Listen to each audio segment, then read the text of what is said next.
Ako ngayon ay magpaparami nitong ating snake plant. At ito yung kanyang mother plant. Napakaganda ng kanyang bulaklak.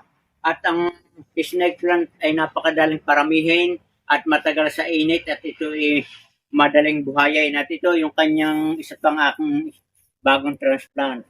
At ang variety nga pala mga kabayan ng snake plant na ito ay snake plant Sensibaria Cherokee Star. Yan. Kaya parang naghuhugis star ang kanyang dahon.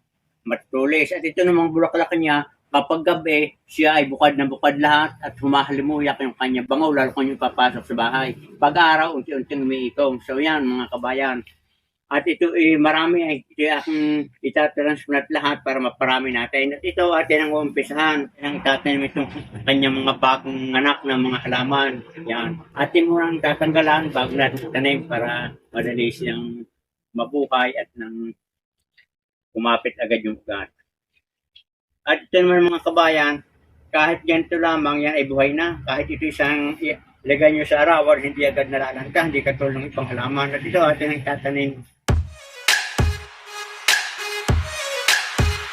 Pag transplant na tayo ng isa, gandang-gandang tingnan yan. At ito yung mga 6 na buwan, bubuklak na katulad nito. Yan. Marami ng ugat. Buhay na yan, stable na. At mo nang babawasan ng konti para hindi itong madami, tumubo ng panibagong ugat. Napakaganda nito sa ating tahanan. At itong snake plant, yan din yung tinatawag nating air purifying plants. Napakaganda nito sa ating tahanan. Ito kasama na rin sa 2024 na lucky plant. Laging hindi nawawala ito, saka yung ating rubber tree. Kukuha din dito sa mother plant para tayo makapagpadamay. At yung babawasan ito, sobrang sikip.